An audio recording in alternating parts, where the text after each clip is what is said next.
dia tangan dia tu? Oh, tangan dia hancur kan? Dia depu kan? Ya.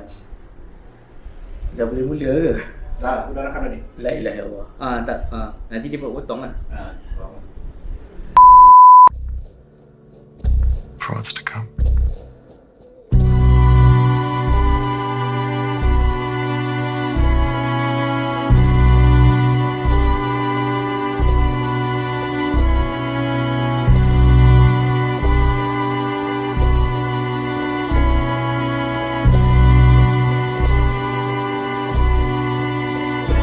Early this morning, when you knocked upon my door. Early this morning, Body of Christ. when you knocked upon my door. And I say, hello, Satan, I believe it is time to go. Me and the day.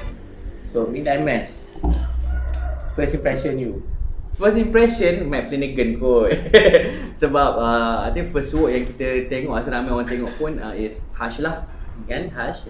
Satu filem franchise yang sederhana, berkisah tentang seorang bisu bagaimana menghadapi terror.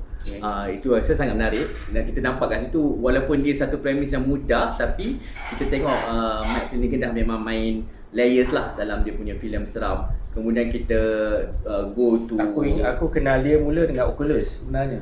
Oh, Oculus. Yes, Oculus lagi bagus sebenarnya daripada Hush. Ya, betul. Dan di Oculus saya rasa nampak lebih kepada dia punya permainan psikologi lah kat situ. Dan dia bukan hanya bermain psikologi yang biasa, tapi psikologi yang banyak layers. Dan red herring dalam cerita tu pun kita nampak dia master of mind bending kind of approach lah. Sukanya tentang Mike Flanagan dalam Midnight Mass ni sebab dia banyak watak dan watak satu community dalam satu tempat yang terpencil sebuah pulau yang mana setiap orang macam kenal setiap orang lah, orang kampung lah macam biasa. Dan ini typical sebenarnya dalam mana-mana fiction Stephen King. Dan nampaknya selain Frank Darabont, ada seorang lagi pengarah yang betul-betul mengenali karya Stephen King. Tapi ialah ini adalah karya asli atau karya ciptaan sendiri Mike Flanagan. Tapi nampak sangat banyak bauran-bauran atau rempah ratus dari dunia atau orang kata ialah universe Stephen King dengan jelas. Yang ni kita nak kata sebagai homage ke, intertextual ke, plagiat ke, macam mana? Sah-sah memang bukan plagiat, sah-sah bukan. Homage sudah tentu dan rujukan reference dengan sah sekali. Sebab banyak yang Flanagan buat ni dia menghormati apa yang sudah Stephen King pernah hasilkan. Tapi kemudian dia nak kata ini yang aku nak cakap tentang scene kau ni, atau ini aku nak cakap tentang cerita kau ni. So kita akan jumpa Salem's Lot, kita akan jumpa Storm of the Century, kita akan jumpa The Mist, kita akan jumpa Children of the Corn dalam satu cerita yang ada 7 episod ni kan? Dan bagi aku berjaya lah. Selain dari menangkap roh jiwa Stephen King, dia sendiri mempunyai kupasan atau pandangan alam 21 dia yang tersendiri tentang apa itu pegangan agama dan apa itu persoalan keyakinan dalam masyarakat Amerika sekarang. Itu yang aku nampak lah. Kita boleh simpulkan bahawa seolah-olah macam Matt Flanagan ni dia terjumpa dengan Stephen King dan kemudian dia bersalam dengan dia dan kemudian dia kata, okey, ini pendapat aku tentang apa yang kau bawakan dari pandangan aku. Ya boleh. Interpretasi aku tapi ini karya aku. Interpretasi aku tapi aku cuit sikit lah daripada apa yang aku dah kenal atau aku dah baca daripada karya kau. Ya. Okay. Itu satu relasi yang bagus lah. Satu lagi kalau bercakap tentang pembinaan watak tadi pun, saya rasa dia sangat organik dalam granular dan organik sebab dia kalau kita tengok typical filem-filem ataupun siri-siri selalunya satu episod dia nak fokus orang. Second episode watak kedua pula, watak ketiga. Bila kat hujung ataupun kat tengah ataupun kat hujung baru dia nak satukan balik dengan universe. Yes, exactly. Itulah kita kata dari segi perkembangan tu kita nampak Midnight Mass ni kira dia punya kemuncak lah kepada Matt Flanagan setakat ni lah. Oh, yeah. As compared to previous works. Rasalah dari segi siri lah. Kalau kita nak mana contohnya macam I beg to differ. Okay. Okay, tapi apa point dia, kita balik kepada point differ tu nanti.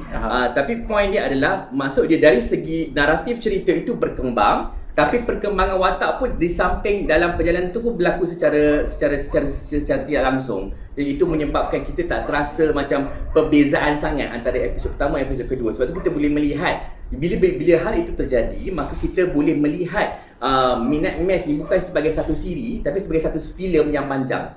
Bagi pandangan saya lah. Sebab kita sebab cerita dia pun berlaku hanya dalam fasa yang tidaklah selalu lama kan. Dia berlaku dalam fasa mungkin dalam seminggu, 2 atau sebulan begitu. Proses yang terjadi itulah. Tapi the point of difference tadi tu macam mana? Ada dua perkara yang Zaim dah cakap. Ada dua perkara yang saya rasa saya nak nyatakan lah. Saya rasa masih dia sebuah drama siri lah. Okay, sebab dia masih lagi berlapan, bukan nak kata pasal talking heads, tapi dia memang berbentuk drama yang jelas, ya. Dia berbentuk drama yang jelas dan setiap episod dia memang jelas episodik dia. Kita boleh nampak episodik dia, terus. Sebab kalau filem you tahu, you duduk satu kali duduk you boleh dapat tangkap awal hingga akhir. Tapi yang ini you dapat rasa dia ada episodik dan dia memang jelas dia sengaja pecahkan dalam 7 tu dan saya rasa memang brilliant ni. Dia memang brilliant lah kalau dari segi penulisan drama tu. Ya. Tak, kalau kita tengok pun bahagian dia pun dia mengikut cerita-cerita dalam Bible. Dan kalau saya mendambakanlah juga kalau ada mana-mana pengulas yang betul-betul mendalami Bible boleh cerita dari sudut angle bagaimana proses kreatif dari sudut biblical tu. Ya, itu juga menarik lah kalau dilihat. Tapi saya tetap nyatakan The Haunting of Hill House tu bagi saya lah lebih best lah. Okay. Bagi saya yang dihasilkan oleh Mike Flanagan sebab bayangkan sebab saya dah baca novel dia dari Shirley Jackson dan saya dah pernah tonton yang Robert Wise bikin dulu dan yang John Devon buat. Dan interpretasi yang dilakukan oleh Mike Flanagan di mana dia pecahkan daripada sisi perspektif dan kemudian bagaimana dia simpan rahsia tu sampai ke akhir dan dia buka sedikit, dia kupas cerita tu macam walaupun yang Midnight Mass pun dia kupas dari bawah, tapi yang ini jauh lebih menarik bagi saya lah. Sebab secara teknik pun disengajakan ada satu episod tu yang bagi saya antara episod terbaik yang pernah dihasilkan. Bayangkan dia macam satu capturing kamera yang tak berakhir. Satu shot, macam satu shot, one shot track. So itu dan dia boleh jelmakan keseraman dalam babak tu. You bayangkan. Midnight Mass there are scenes memang gelap, memang there are scenes yang memang horrifying. Tapi kita kata itu Salem Slot. Itu you know, but no problem, memang tak ada masalah sebab kita akan mengimbau balik dan kita akan kata bestnya kau dah menginterpretasi gaya baru kau, you know. Ini Storm of the Century tapi ini cara kau bagi pandangan kau. So which is good dan tak ada masalah. Dan bagi saya cara dia susun dan pengimbangan watak dan perkembangannya pun memang baik. Tapi itulah kalau sebagai drama CD, kalau kita tengok, kalau saya lah bandingkan Haunting of Hill House tu, setiap episod tu dia memberi ada sifat orang kata deep sadness dia ada jiwa kekeluargaan yang baik, drama kekeluargaan yang baik dia. Dan juga di sisi-sisi ialah kematangan atau kedewasaan yang hendak dicapai oleh setiap watak tu. Setiap watak tu menghadapi yang itu. Midnight Mass berbeza. Midnight Mass mempunyai pandangan yang tentang community, tentang keagamaan yang sebenarnya memang bagus. Hanya I've seen it before. Bukan itulah, itu bukan masalahnya. Hanya nak kata ialah dia menjadi satu makhluk yang lain bagi saya. Dia bukan jadi satu, dia memang masih lagi drama segi seram, thriller yang baik, tetapi there are moments yang sebab saya teringat, kalau saya tak silap saya, episod 3 yang paling best, yang bagi saya ada 2-3 momen yang besar dalam episod tu, yang lain-lain tak menyamai apa yang sudah berlangsung dalam episod 3. Saya rasa yang mana yang mula si yang Lumpuh tu ke? yang lumpuh dapat Pandai balik, lepas dia bertemu dengan orang yang menyebabkan dia lumpuh tu. Scene tu sangat emosional dan sangat kuat. Kemudian seterusnya adalah pergaduhan antara yang perempuan yang terlalu dengan pengikut dengan di PIBG lah, kira macam dalam wacana bersama Kristian dengan Islam tu. Yang mana sang ialah syarif kita yang Muslim itu terpaksa berhadapan dengan persoalan agama kan. Dan bagi saya itu antara yang kuat, orang kata membuka mata.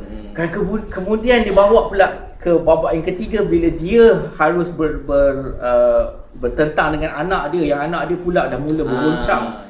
Dan tiba-tiba pula waktu itu nampak pula ada hantu di sisir tingkap tu. Nampak tak scene tu? Jadi bagi saya itu antara episod yang terbaik lah yang dalam drama, sebab dia bagi drama, dia bagi patos, dia bagi kefahaman tentang tragedi, tapi tiba-tiba dia bagi ini cerita seram. You know, ini sesuatu yang lain dan yang akan mengganggu, dan setelah kita tahulah apa yang akan berlaku selepasnya. Satu lagi, bukan setakat dari sudut image seram ataupun babak-babak yang sebegitu, tapi juga kita dapat lihat dari segi suara keseraman itu bukan ditampilkan dalam sudut. Biasalah filem seram kita akan dengar runut bunyi yang macam bang bang bang ataupun segala keseraman lah, the eerie moments. Tapi yang lagi best tu apabila keseraman itu wujud secara intelektual, khususnya dalam bait-bait penunggang agama. Yang mana yang menarik tu mungkin kita boleh mula hargai lah dalam satu sudut, di mana apabila Bible ditranslatekan ke dalam bahasa Inggeris secara literal, dan hal itu pula digunakan dalam dialog secara begitu masuk, kita kata into the scene, sehingga menyebabkan orang yang mendengar itu, yang memang yang secara obviously tahu bahasa Inggeris, terpukau bukan sahaja dari sudut kemampuan, contoh dalam konteks ini Beth yang padri perempuan tu, dari segi dia menggabungkan dalil agama dengan dalil akal dia, tapi juga the truthness dalam yang telah dipesongkan dalam ayat-ayat dia tu, dalam statement dia tu. Dan yang paling best, sebab dia adalah watak yang paling banyak bercakap. Dia lah yang sebenarnya memberi suara kepada father itu, memberi suara kepada segala perkara yang tidak logik itu menjadi logik dalam filem itu. Dan di akhir sekali saya rasa itulah scene yang sangat-sangat membuatkan kita rasa sebenarnya balasan yang terbaik kepada seorang yang banyak bercakap ialah apabila takdir berjaya mendiamkan dia. Di mana di hujung, kalau kita lihat sewaktu dia berhadapan dengan sang surya itu kan, kebenaran yang sebenar, dan kita tahu memang dia akan terbakar. Waktu tu bila debu-debu jatuh tu, memang kita teringat penyesalan yang kita tak boleh nak gambarkan lah dari sudut. Maksud dia, itu tahap kesesalan tertinggi apabila dia sudah diam dan akhirnya hanya mampu menerima akibat daripada apa yang dia telah lakukan lah. Dan scene last tu memang buatkan saya teringat kepada ayat Al-Quran lah. Kalau kita lihat ayat Al-Quran yang mendiamkan orang-orang yang tidak beriman di hari akhirat nanti, apabila orang-orang yang tidak beriman ini melihat haiwan-haiwan pada alam mahsyar nanti, dia akan menjadi debu.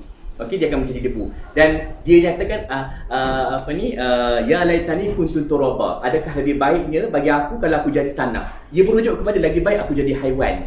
Kerana at least haiwan itu dia menjadi debu dan tanah dan tiada pembalasan, tapi aku sebagai manusia akan menerima pembalasan itu. Dalam konteks Beth, kita nampak bila debu-debu itu hilang, seolah-olah macam dia telah musnah, tapi kita tahu bahawa dia sebagai manusia tetap akan menjalani perjalanan the hereafter tu. Sebab dalam Kristian masih ada lagi elemen the hereafter. Jadi dia tidak berakhir di situ. Di bumi dia telah berakhir dengan diam dia, dan bermulalah episod yang paling tragis yang kita terpaksa hadapi di The Hereafter lah. Jadi saya rasa Unlimited Damnation yang dia akan gitu. Ya. Ya, memang Midnight Mass berani memperdepankan satu debat keagamaan bagi saya. Malah dia beri ruang sisi Muslim, sisi Islam pun, walaupun kalau kalian dah tonton mungkin kalian kata oh lah sikit liberal, tapi ya dia bagi sesuatu yang boleh saya kata boleh dibincangkan, boleh didebatkan, diperkatakan kepada sisi Christianity atau sisi konvensional yang sisi barat atau sisi Amerika kenal tentang Christianity. Jadi bukan perbalahan tapi perbincangan atau dialog itu berlangsung dan berlaku dalam drama siri ini yang bagi saya agak baik sebagai orang kata tontonan lah dan kupasan dan pemikiran malah. Biasa di situ ada perbezaan generasi di kalangan diaspora, generasi Muslim yang mungkin berhijrah dan generasi anak-anak dia yang hidup dalam komuniti itu. Jadi di situ saya rasa bila mana diterapkan unsur wacana di situ di antara ayah dan juga anak, malah unsur wacana tentang existentialism, Existentialisme. terutamanya antara watak lelaki dan watak perempuan di atas, terutama di atas sampan tu, di atas perut tu. Itu saya rasa satu perkara yang sangat boleh direnungi lah. Dan saya rasa dalam konteks yang sedemikian, kerana itulah kita katakan Midnight Mass ni dia shock dia adalah kalau katakan image itu pegun, kita tahu suara dia bergerak, dialog tu lah yang akan menyambung pace itu. Apabila dia bergerak, kita tahulah aksi sedang berjalan. So sebab itu secara keseluruhan kita lihat Midnight Mass tu sebagai suatu yang menyambut lah antara aksi dan juga suara antara satu episod dengan episod yang lain. Jadi kita menantikan lagi lah kot karya Mike Flanagan di masa-masa akan datang, dan insyaAllah kita akan kupas dengan lebih lanjut, dan kalau boleh kita nak sampai ke tahap part lah di mana dia boleh membandingkan antara satu karya Mike Flanagan dengan yang lebih baik. Okey? Terima kasih. Kita jumpa lagi di episod yang akan datang.